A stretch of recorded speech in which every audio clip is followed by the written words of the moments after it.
Hello दोस्तों, मैं आशीष कुमार अपने YouTube channel Bihar GK Tex में आपका स्वागत करता हूं। आज हम लोग विश्व के भूगोल के अंतर्गत पृथ्वी के दूसरे पार्ट को देखेंगे। यदि आप लोगों ने अब तक हमारा channel Bihar GK Tex subscribe नहीं किया है तो इसे सब्सक्राइब कर लें, साथ ही बेल आइकन को जरूर दबाएं। तो आइए वीडियो को स्टार्ट करते हैं। तो आज हम लोग दिन और रात के बारे में पढ़ेंगे। तो इसके लिए सबसे पहले हम लोग इसके नोट्स को पढ़ते हैं। पृथ्वी सौरमंडल में दो प्रकार के गति करती है। एक घूर्णन गति, इसे दैनिक गति भी कहते हैं। वहीं दूसरा है परिक्रमण, इसे वार्षिक गति भी कहते हैं। पृथ्वी सदैव अपने अक्ष पर पश्चिम से पूर्व की दिशा में घूमती रहती है, जिसे पृथ्वी का घूर्णन या परिभ्रमण कहते हैं। इसके कारण दिन व रात होते हैं। पृथ्वी अपने अक्ष पर 23.5 डिग्री झुकी है, इसलिए सदैव दिन रात बराबर नहीं होता है। विषुवत रेखा पर सदैव दिन रात बराबर होता है, क्योंकि इसे प्रकाश वृत्त हमेशा दो बराबर भागों में बांटता है। 21 मार्च से 23 सितंबर की अवधि में उत्तरी गोलार्ध सूर्य का प्रकाश 12 घंटे या अधिक समय तक प्राप्त करता है। अतः यहाँ दिन बड़े एवं रातें छोटी होती है। जैसे जैसे उत्तरी ध्रुव की ओर बढ़ते जाते हैं, दिन की अवधि भी बढ़ती जाती है। उत्तरी ध्रुव पर दिन की अवधि 6 महीने की होती है। 23 सितंबर से 21 मार्च तक सूर्य का प्रकाश दक्षिणी गोलार्ध में 12 घंटे या अधिक समय तक प्राप्त होता है। जैसे जैसे दक्षिणी ध्रुव की ओर जाते हैं, वैसे ही दिन की अवधि भी बढ़ती है।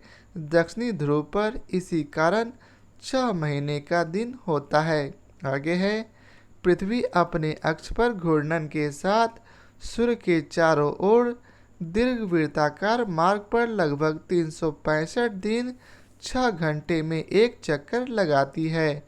अतः पृथ्वी की सूर्य के सापेक्ष स्थितियां बदलती रहती है।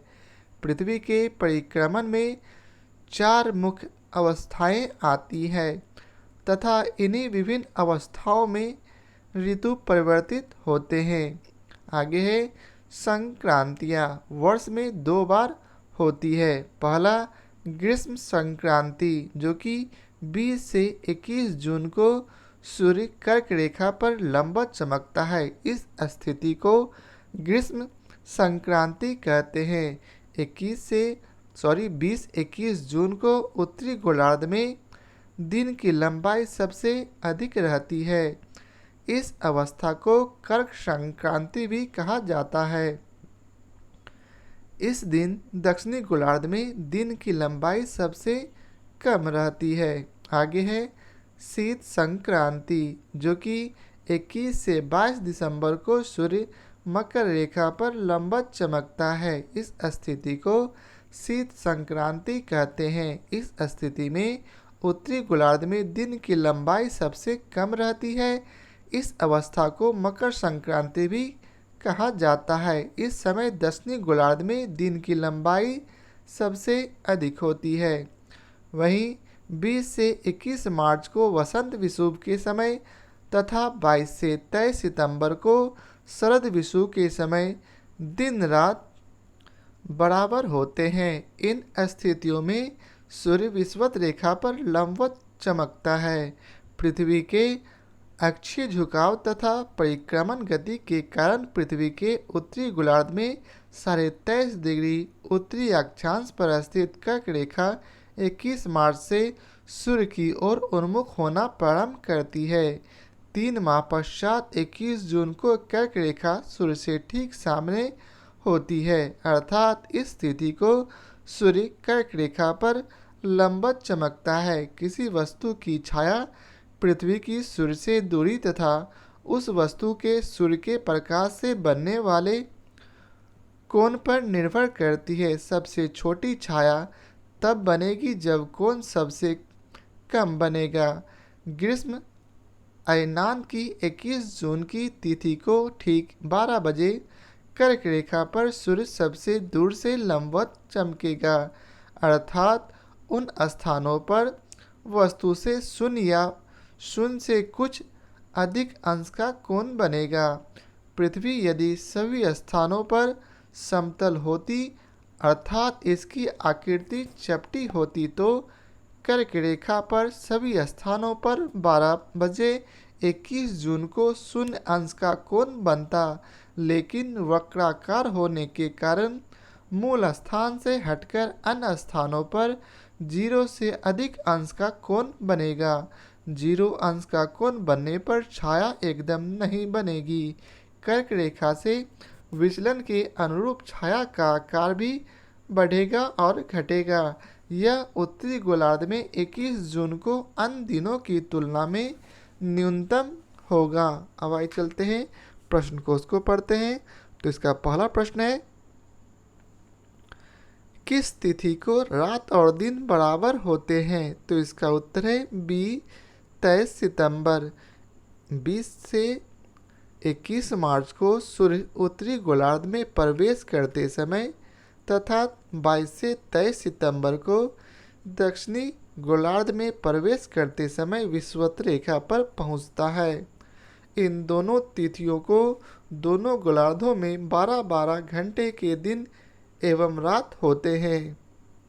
अब अगला प्रश्न है, विषुवत या इक्विनॉक्स वर्ष के 2 काल जब दिन और रात बराबर होते हैं तो क्या होता है? तो इसका उत्तर है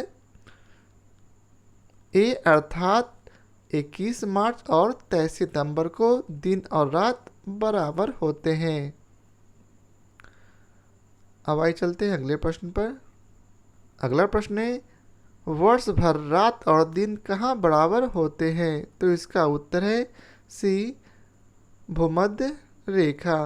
भूमध्य रेखा या विषुवत रेखा 5 मुख्य अक्षांश वृत्तों में से एक है जो बृहत वृत्त भी है। इसके आसपास के क्षेत्रों में वर्ष भर रात और दिन लगभग बराबर अर्थात 12-12 घंटे के होते हैं, जबकि भूमध्य रेखा से उत्तर या दक्षिण की ओर दिन एवं रात की अवधियां मौसम के अनुरूप बढ़ती या घटती रहती है। आगे है, उत्तरी गोलार्ध में कर्क संक्रांति के समय 12 घंटे का दिन होगा। तो इसका उत्तर है डी विषुवत रेखा पर। कर्क संक्रांति के समय उत्तरी गोलार्ध में सबसे लंबा दिन और सबसे छोटी रातें होती है। इसके विपरीत दक्षिणी गोलार्ध में सबसे छोटा दिन और सबसे लंबी रातें होती है, जबकि विषुवत रेखा पर रात एवं दिन की अवधियों में कोई अंतर नहीं होता है। वहाँ वर्ष भर 12-12 घंटे के ही दिन रहते हैं। अतः स्पष्ट है कि कर्क संक्रांति के समय 12 घंटे का दिन विषुवत रेखा पर ही होगा, क्योंकि उत्तरी गोलार्ध में इस समय दिन की अवधि 12 घंटे से काफ़ी अधिक रहती है। इसलिए सही उत्तर विकल्प डी है। अब अगला प्रश्न है, उत्तरी गोलार्ध में वर्ष का सबसे छोटा दिन होता है। तो इसका उत्तर है बी 22 दिसंबर। उत्तरी गोलार्ध में शीत अयनांत अर्थात 21-22 दिसंबर को वर्ष का सबसे छोटा दिन होता है। इसके विपरीत ग्रीष्म अयनांत के समय उत्तरी गोलार्ध में 20-21 जून को वर्ष का सबसे लंबा दिन होता है। इसके विपरीत 20 से 21 जून को दक्षिणी गोलार्ध में सबसे छोटा दिन तथा 21 या 22 दिसंबर को सबसे बड़ा दिन होता है। अब अगला प्रश्न है, वर्ष का सबसे बड़ा दिन कौन सा होगा? तो ये स्टार मार्क्स है। तो आइए चलते हैं इसके विस्तार को पढ़ते हैं। उत्तरी गोलार्ध में 20 या 21 जून को वर्ष का सबसे लंबा दिन होता है। वहीं दक्षिणी गोलार्ध में 21 या 22 दिसंबर को सबसे बड़ा दिन होता है, परंतु विकल्प के रूप में 21 जून और 22 दिसंबर दोनों मौजूद हैं तथा प्रश्न से यह स्पष्ट नहीं हो पा रहा है कि प्रश्न उत्तरी गोलार्ध के संबंध में है या दक्षिणी गोलार्ध के संबंध में। अतः इस प्रश्न का उत्तर बी या सी दोनों हो सकता है। अब अगला प्रश्न है, किस तारीख को सबसे बड़ा दिन होगा? तो इसका उत्तर है सी 21 जून। अगला प्रश्न है दक्षिणी गोलार्ध में सबसे बड़ा दिन है? तो इसका उत्तर है बी 22 दिसंबर। अगला प्रश्न है निम्नलिखित तिथियों में से किस में दोपहर को आपकी छाया सबसे छोटी होती है? तो इसका उत्तर है सी 21 जून। किसी वस्तु की छाया पृथ्वी की सूर्य से दूरी तथा उस वस्तु के सूर्य के प्रकाश से बनने वाले कोण पर निर्भर करती है। सबसे छोटी छाया तब बनेगी जब सूर्य सर्वाधिक दूरी पर होगा। इसी प्रकार सबसे छोटी छाया तब बनेगी जब कोण सबसे कम बनेगा। ग्रीष्म अयनांत की 21 जून की तिथि को ठीक 12 बजे कर्क रेखा पर सूर्य सबसे दूरी से लंबवत चमकेगा, अर्थात उन स्थानों पर वस्तुओं से शून्य या शून्य से कुछ अधिक अंश का कोण बनेगा। पृथ्वी यदि सभी स्थानों पर समतल होती अर्थात इसकी आकृति चपटी होती तो कर्क रेखा पर भी सभी स्थानों पर 12 बजे 0 अंश का कोण बनता, लेकिन वृत्ताकार होने के कारण मूल स्थान से हटकर अन्य स्थानों पर 0 से अधिक अंश का कोण बनेगा। 0 अंश का कोण बनने पर छाया एकदम नहीं बनेगी। कर्क रेखा से विचलन के अनुरूप छाया का आकार भी बढ़ेगा या घटेगा। यह उत्तरी गोलार्ध में 21 जून को अन्य दिनों की तुलना में न्यूनतम होगा। अब अगला प्रश्न है ग्रीष्म अयनांत प्रतिवर्ष होता है? तो इसका उत्तर है डी अर्थात 21 जून को। अगला प्रश्न है जून की 21वीं तारीख को सूर्य, तो इसका उत्तर है ए उत्तर ध्रुवीय वृत्त पर क्षितिज के नीचे नहीं डूबता है। प्रत्येक वर्ष 20 से 22 जून के मध्य समानतः 21 जून को उत्तरी गोलार्ध में ग्रीष्म अयनांत या संक्रांति होती है, जब पृथ्वी के उत्तरी ध्रुव का सूर्य की ओर अक्षांशीय झुकाव अधिकतम होता है तथा इस स्थिति में उत्तरी गोलार्ध में सूर्य अधिकतम ऊंचाई पर होता है। इस अवस्था में उत्तरी ध्रुव पर रात दिन नहीं होती, अर्थात सूर्य उत्तर ध्रुवीय वृत्त पर क्षितिज के नीचे नहीं डूबता है तथा यह उत्तरी गोलार्ध का सबसे लंबा दिन होता है। वस्तुतः उत्तरी ध्रुव वृत्त उस क्षेत्र की दक्षिणी सीमा बनाता है जहां उत्तरी गोलार्ध में ग्रीष्म अयनांत पर सूर्य नहीं डूबता और शीत अयनांत पर सूर्य क्षितिज के ऊपर नहीं उगता। दक्षिण ध्रुवीय वृत्त पर सूर्य दिसंबर अयनांत में क्षितिज के नीचे नहीं डूबता। तो अब आइए चलते हैं आगे पढ़ते हैं। तो आगे है पृथ्वी की उत्पत्ति। तो पृथ्वी की उत्पत्ति पढ़ने के लिए सबसे पहले हम लोग इसके नोट्स को पढ़ेंगे। तो आइए इसके नोट्स को पढ़ते हैं। पृथ्वी सौर मंडल का एक ग्रह है और इसकी उत्पत्ति अन्य ग्रहों की उत्पत्ति से भिन्न नहीं हो सकती। इस विषय में विभिन्न विद्वानों ने विभिन्न विचार प्रकट किए हैं। इनमें से एक प्रारंभिक मत इमैनुअल कांट का है। इन्होंने व्यास्व राशि सिद्धांत प्रस्तुत किया। 1796 ईस्वी में लाप्लास ने इसका संशोधन प्रस्तुत किया जो निहारिका परिकल्पना के नाम से जाना जाता है। 1905 ईस्वी में चैम्बरलेन और मोल्टन ने कहा कि ब्रह्मांड में एक अन्य भ्रमणशील तारा सूर्य के नज़दीक से गुजरा। इसके परिणाम स्वरूप तारे के गुरुत्वाकर्षण से सूर्य सतह से सिगार के आकार का कुछ पदार्थ निकलकर अलग हो गया। यह तारा जब सूर्य से दूर चला गया तो सूर्य सतह से बाहर निकला हुआ यह पदार्थ सूर्य के चारों तरफ घूमने लगा और यही धीरे धीरे संघनित होकर ग्रहों के रूप में परिवर्तित हो गया। ब्रिटेन के प्रसिद्ध वैज्ञानिक सर जेम्स जीन्स ने सन 1919 में ज्वारीय परिकल्पना का प्रतिपादन किया तथा अन्य वैज्ञानिक सर हैराल्ड जेफरी ने इसमें संशोधन किया। कुछ समय बाद सूर्य के साथी सितारे की बात मानी जाने लगी। इस तर्क को द्वैतारक सिद्धांत के नाम से जाना जाता है। वर्ष 1943 में रूस के ऑटो शिम्ड तथा जर्मनी के कार्ल वाइजास्कर ने निहारिका परिकल्पना में कुछ संशोधन किए। ऑटो श्मिड ने अपनी धूल एवं गैस परिकल्पना में ब्रह्मांड में अपार धूल एवं गैस के होने की बात कही, जबकि कार्ल वाइजास्कर ने सूर्य की रचना कॉस्मिक धूल से मानी है। धूल एवं गैस के कणों में घर्षण तथा टकराव के कारण एक चपटी तरी के रूप में बादल का निर्माण हुआ और अभिवृद्धि प्रक्रम द्वारा ही ग्रहों का निर्माण हुआ।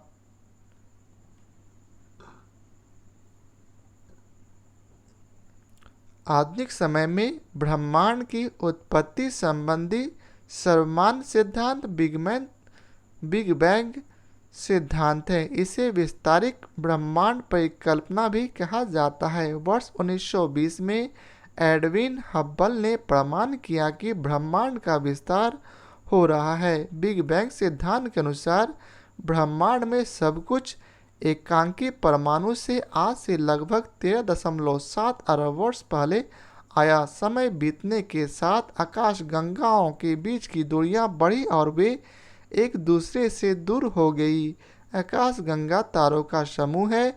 स्पष्ट है कि प्रारंभ में ब्रह्मांड बहुत ही छोटे आकार का था। जैसे ही ब्रह्मांड फैला, अग्निपिंड से विकिरण हुआ और यह फैलकर ठंडा हो गया। हल्के बादल पहले ही उपस्थित थे। बादलों के कण गुरुत्वाकर्षण द्वारा एक दूसरे की ओर आकर्षित हुए और विखंडित होकर आकाश गंगाओं का निर्माण करने लगे। आकाश गंगाओं ने स्वयं टूटकर तारों का निर्माण किया। बाद में तारे भी टूटे और ग्रहों का निर्माण हुआ। पृथ्वी की आयु ज्ञात करने के लिए कुछ विद्वानों ने स्वतंत्र रूप से गणितीय परिकल्पना के आधार पर पृथ्वी की आयु जानने के प्रयत्न किए हैं। जोली महोदय ने खनिजों की आयु का पता लगाने का प्रयास किया। जोली की आयु अभ्रक खनिज के चतुर्दिक अनेक सकेंद्रीय छल्ले होते हैं। इन्हें जोली ने खनिज हैलो नाम दिया है। Professor H.N. रसेल ने यूरेनियम शीशे तथा थोरियम शीशे के आधार पर पृथ्वी की आयु क्रमशः 2 अरब 25 करोड़ वर्ष तथा 4 अरब 60 करोड़ वर्ष बताई है। रेडियो सक्रिय पदार्थों के आधार पर पृथ्वी की आयु की गणना में सर्वाधिक सफलता प्राप्त हुई है तथा वर्तमान समय में ही यह विधि अधिक विश्वसनीय मानी जाती है। यूरेनियम तथा थोरियम किसी न किसी रूप में तथा मात्रा में प्रत्येक सेल में पाए जाते हैं। इसलिए यूरेनियम डेटिंग विधि का प्रयोग कर पृथ्वी की आयु ज्ञात किया जाता है। अब आगे इसके प्रश्न कोश हैं, तो आइए इसके चलते हैं, पहले प्रश्न को देखते हैं। तो पहला प्रश्न है, निम्न विद्वानों में से किसने सुझाव दिया है कि पृथ्वी की उत्पत्ति गैसों और धूल कणों से हुई है? तो इसका उत्तर है D.O. शिम्ड। जेम्स जीन्स ने ज्वारीय परिकल्पना का F. होयल एवं लिटिलटन ने नवतारा परिकल्पना का तथा ऑटो श्मिड ने अंतरतारकीय धूल परिकल्पना का प्रतिपादन किया। ऑटो श्मिड की परिकल्पना की सबसे बड़ी विशेषता यह है कि उन्होंने ग्रहों की उत्पत्ति गैस एवं धूल कणों से मानी है। अब अगला प्रश्न है, पृथ्वी की आयु निर्धारित करने में निम्नलिखित में से कौन सी विधि का प्रयोग करते हैं? तो इसका उत्तर है C. Uranium dating. पृथ्वी की आयु ज्ञात करने के लिए यूरेनियम डेटिंग विधि का प्रयोग करते हैं। अब है भूगर्भिक इतिहास। पृथ्वी के भूगर्भिक इतिहास के विषय में सर्वप्रथम प्रयास फ्रांसीसी वैज्ञानिक वफन द्वारा किया गया। वर्तमान समय में पृथ्वी के भूगर्भिक इतिहास को निम्न रूप से व्यक्त किया जाता है।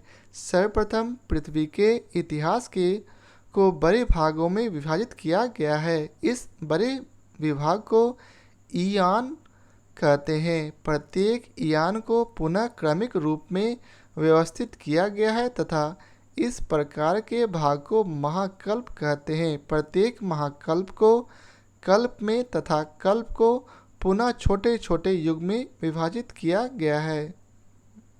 तो सबसे पहले है प्री कैम्ब्रियन महाकल्प। इस महाकल्प में पृथ्वी वायवीय अवस्था से तरल अवस्था में आई तथा पुनः ठोस भूतल का निर्माण हुआ। वनस्पति के क्षेत्र में इस समय तक केवल सागरीय घास का ही उद्भव हो सका था। इस काल में एक कोशीय जीवाणु एवं कई जोड़ों वाले जीवों का उद्भव हुआ था। अब आगे है पृथ्वी के भूगर्भिक इतिहास के प्रत्येक कल्प का नामांकन एवं उनकी विशेषता इस प्रकार से है। पहला है कैम्ब्रियन कल्प।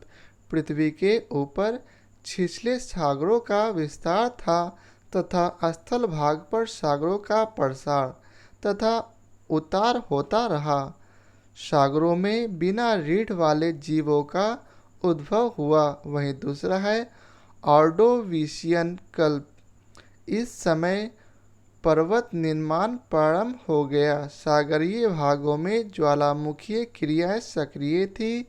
वनस्पतिक जीव केवल सागर तक ही सीमित थे। वहीं तीसरा है सिलूरियन कल्प। इसके अंतर्गत अर्थात इस कल्प में स्थल पर वनस्पतियों का जन्म हुआ परंतु इनमें पत्तियां नहीं थी। वनस्पतियों के प्रकारों में भी विकास हुआ तथा प्रवाल का सर्वप्रथम बड़े पैमाने पर विस्तार हुआ। चौथा है डियोनियन कल्प, जिसके अंतर्गत अर्थात इस कल्प में पर्वत निर्माण क्रिया तथा ज्वालामुखी क्रिया अत्यधिक सक्रिय रही। कई प्रकार की मछलियों की उत्पत्ति के कारण इस कल्प को मत्स्य युग कहा जाता है। इस युग के अंत तक एम्फीबियन जीवों का आविर्भाव हुआ। आगे है कार्बोनिफेरस कल्प। पृथ्वी का निर्माण विभिन्न प्लेटों से हुआ है।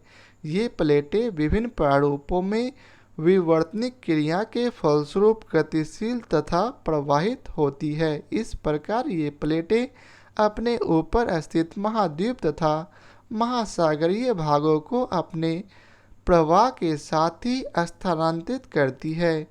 कार्बोनिफेरस कल्प में समस्त स्थल भाग एक स्थल भाग के रूप में संलग्न थे। इस स्थल पिंड का नामकरण पैंजिया किया गया। इस पर छोटे छोटे आंतरिक सागरों का विस्तार था। पैंजिया के चारों ओर एक विशाल जल भाग था जिसका नामकरण वेगनर ने पैथालसा किया। आगे है पैजिया का उत्तरी भाग लारेशिया, जो कि उत्तर अमेरिका, यूरोप तथा एशिया तथा दक्षिणी भाग गोंडवाना लैंड, जिसके अंतर्गत दक्षिण अमेरिका, अफ्रीका, मेडागास्कर प्रायद्वीप, भारत, ऑस्ट्रेलिया तथा अंटार्कटिका को प्रदर्शित किया जाता है।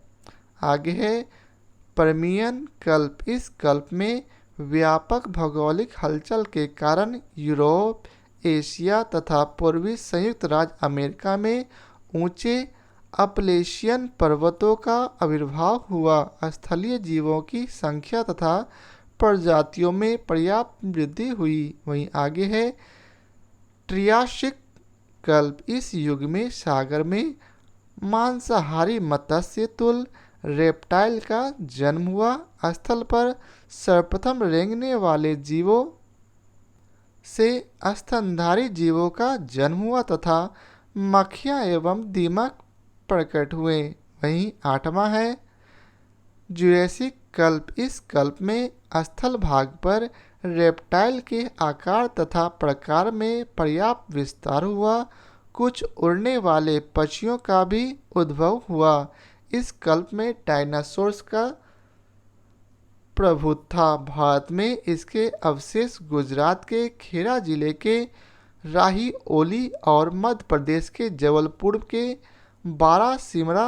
शिमला पहाड़ियों पर नर्मदा नदी के पास पाए जाने की पुष्टि हुई है। वहीं 9वां है क्रिटेशियस कल्प। इसके अंतर्गत क्षारीय मिट्टी का जमाव इस कल्प की सबसे प्रमुख विशेषता है। इस कल्प में निर्माण क्रिया अत्यधिक सक्रिय रही तथा रॉकी एंडीज यूरोप महाद्वीप की कई पर्वत श्रेणियों तथा पनामा कटक की उत्पत्ति हुई है। तृतीय कल्प को कई युगों में विभक्त किया गया है, जिसका विवरण इस प्रकार है। पहला है इयोसीन युग। इस युग में हिंद महासागर तथा अटलांटिक महासागर का विकास हुआ तथा हिमालय की रचना प्रारंभ हो गई। वहीं दूसरा है ओलिगोसिन युग। इस युग में स्थल भाग में प्रसार तथा विस्तार एवं जल भाग में संकुचन तथा ह्रास हुआ। अमेरिका तथा यूरोप में भूपटल में महान भू हलचल होने लगी तथा आल्प्स पर्वत का निर्माण प्रारंभ हो गया।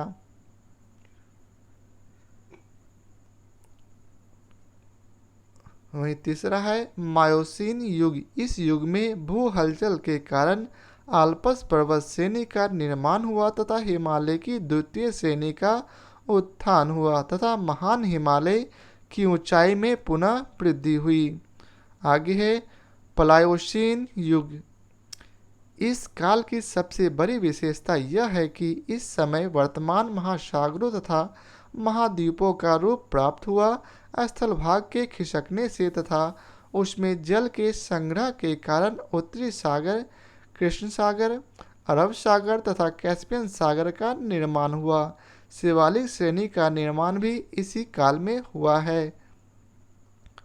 चतुर्थ कल्प को 2 युगों प्लीस्टोसीन एवं होलोसीन में विभक्त किया गया है। इन युगों का विवरण इस प्रकार है। पहला प्लीस्टोसीन युग। इस युग की सबसे बड़ी विशेषता भूपटल पर हिम चादर की स्थिति थी, जिसका विस्तार उत्तरी अमेरिका, यूरोप, एशिया, अंटार्कटिका के अधिकांश भाग तथा हिमालय के ऊपर हो गया था। इस युग में उत्तर अमेरिका में हिम चादर का फैलाव 4 विभिन्न समयों में हुआ, अतः 4 उप हिमयुगों का निर्धारण किया गया है। इसका तथा इनका नामकरण उन क्षेत्र के आधार पर किया गया है। इनके नाम इस प्रकार हैं: नेब्रास्कन, कंसान, इलिनोइन तथा आयोवा एवं विस्कॉन्सिन। इसी प्रकार पेनक तथा बुकनर ने यूरोप में गुंज, मेंडेल, रिस तथा वुर्म 4 हिमयुगों का निर्धारण किया है। आगे है होलोसीन युग। आज से 11,700 वर्ष पहले इस युग में हिम चादर का उतार सक्रिय था।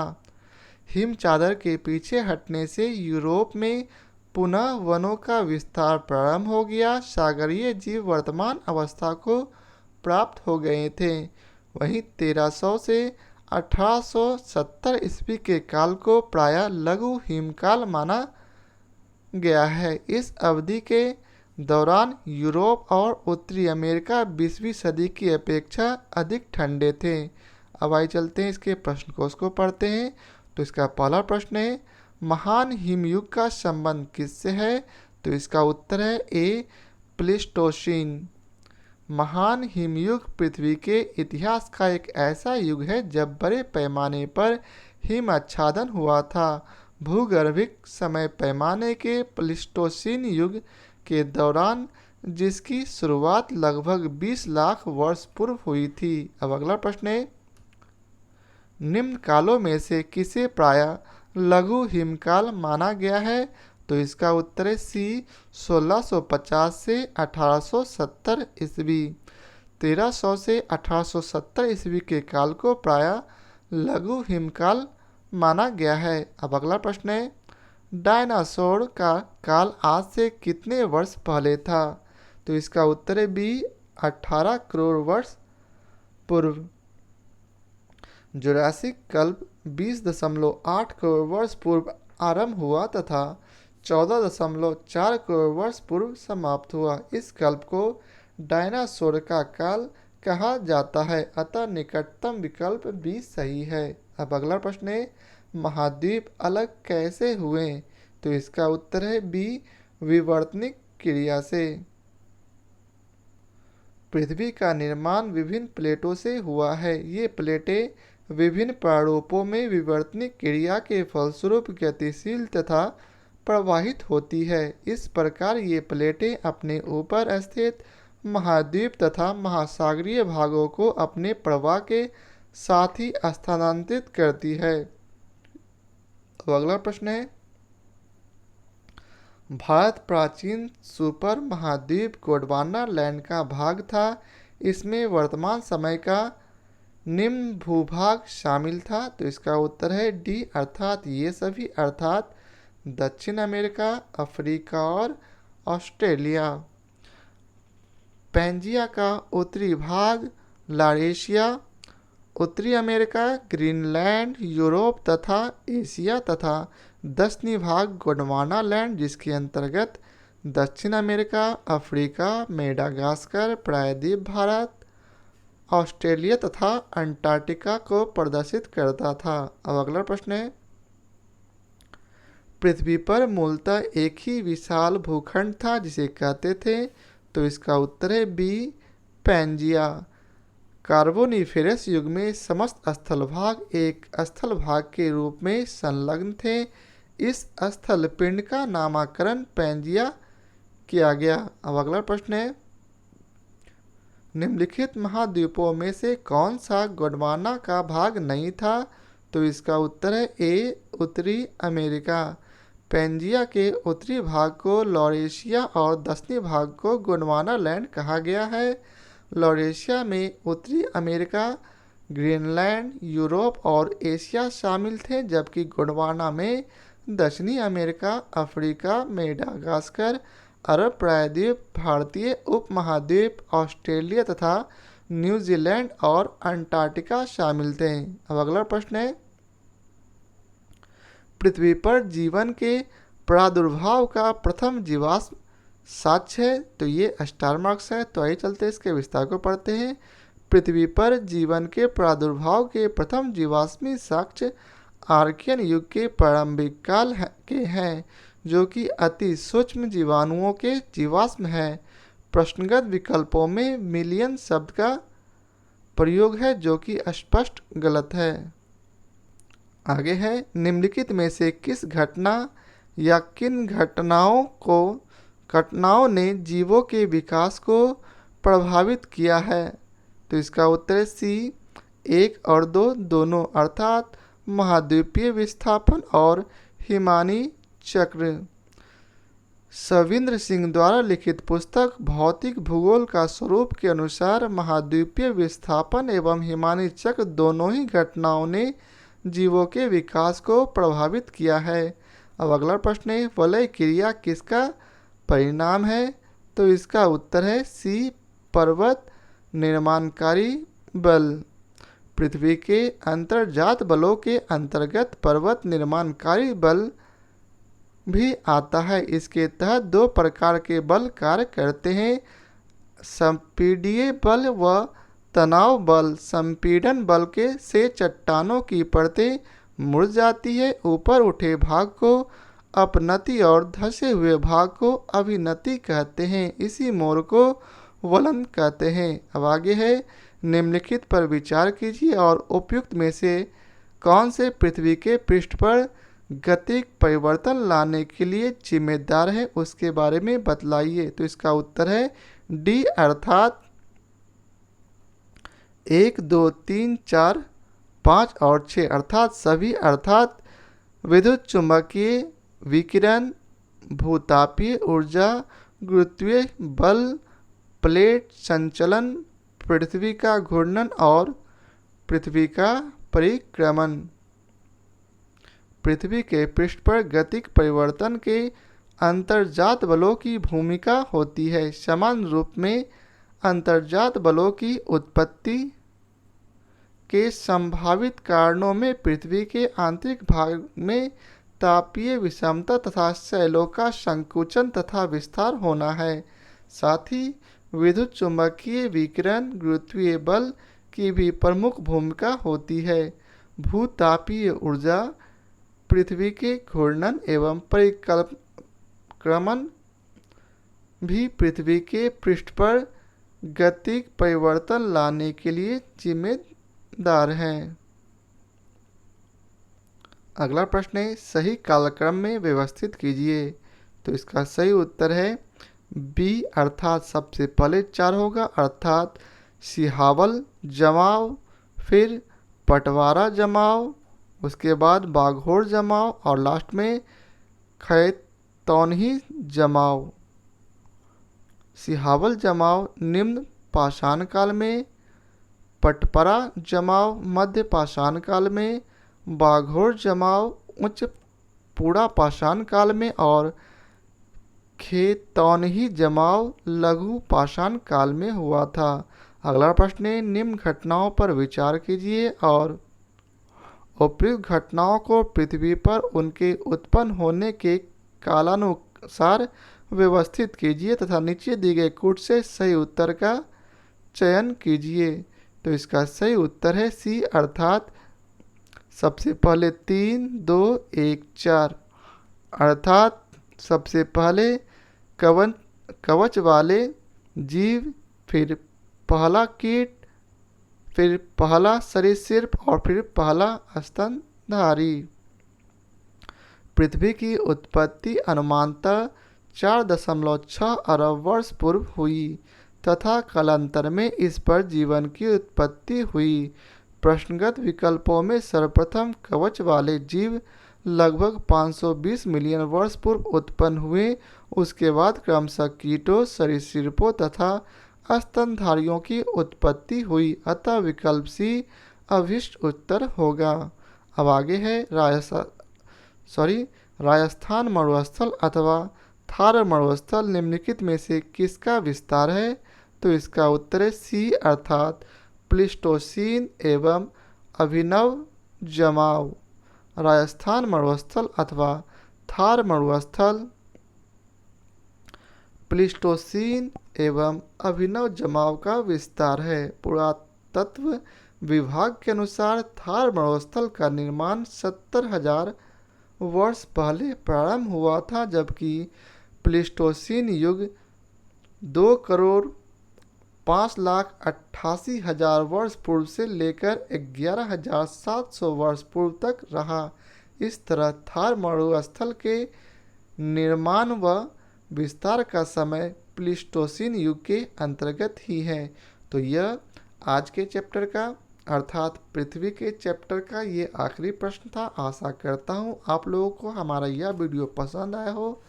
यदि आप लोगों को हमारा यह वीडियो पसंद आया हो तो इसे लाइक और शेयर ज़रूर करें। फिर मिलते हैं नए चैप्टर के साथ। आज के लिए बहुत बहुत धन्यवाद।